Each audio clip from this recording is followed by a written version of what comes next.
Hello plant friends, have you ever seen an orchid that looks like a tiny bat wrapped up in its own cloak? Well, meet Zootrophion atropurpureum, one of the strangest and most captivating orchids you'll ever come across. My name's Alonia and I'm a novice orchid grower now located in the semi-rural Hawkesbury, navigating the wonderful world of orchids in my sometimes wild and subtropical climate. I'm learning how to help these orchids thrive, Southern Hemisphere style of course, and I share what I discover along the way with all of you. Today I'm diving into one of the strangest orchids in my collection to date, a Zootrophion atropurpureum, a species that proves orchids don't have to be large and flashy to be fascinating. Now, Zootrophion atropurpureum belongs to a small genus of 11 species native to the cloud forests of Central and South America. Now, I do say 11 species because 11 species is what the Royal Botanical Society or Kew Garden states, and so does orchidroots.com. However, a straight Google search and Wikipedia has 27 listed. Now, before I go any further, I have to admit researching this little plant was a nightmare, and it was contradictory as it gets. I found hot to warm growing, cool to hot growing, intermediate growing, hot days will set it back years, to water, not to water, wet feet, dry feet, so many potting media recommendations, incomplete descriptions, etc. So this video is how I'm currently growing it to start with, and if I need to modify the conditions, then I will do just that and provide an update. Who doesn't love a bit of nomenclature? Zootrophion comes from Greek meaning animal feeder, which is a nod to its odd flower shape that looks like a tiny creature's mouth. The species name atropurpureum translates to dark purple, exactly the colour of its richly pigmented blooms. It was first described in 1887 by renowned botanist Charles Linley, but it was later reclassified by Loyer in 1982.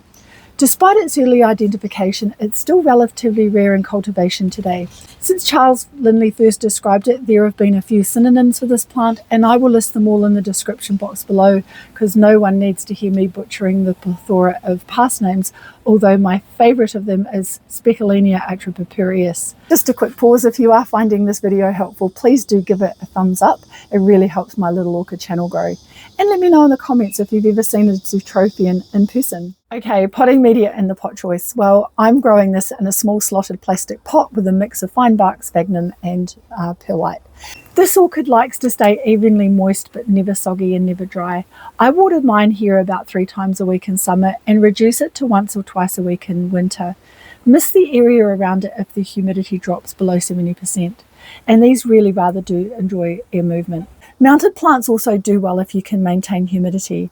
As I now live in a home with another orchid grower who does have a misting system installed throughout his grow space, this little beauty gets constant humidity. This is a new misting system for this space, and we are still dialing in the frequency and duration of the misting timer. It seems to be liking the current setting of 2 minutes hourly.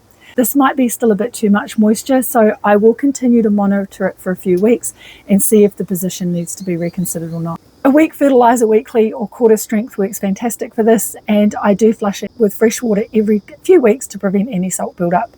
There is some good new growth on this plant, and it is throwing a lot of keikis, which this plant is known to do, but I'm going to leave it like this. Now, it is part of the Pleurothalidae family, and it's identifiable from the Pleurothallis species by the dorsal petal arrangement on the flower, which is fused to the lower petals, forming the odd little flower shape.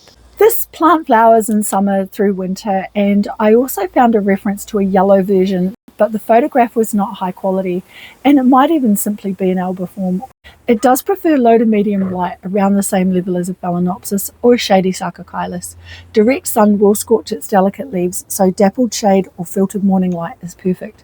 Given that mine live outside here, and I have recently moved into this house with a beautiful orchid growing environment, I have put it on a shelf with the most protected and brightest shade I can find. The location of the shelf runs lengthways throughout the centre of the long covered grow space, and it is tucked somewhere in between a group of other plants. Hopefully living its best life. It does look great.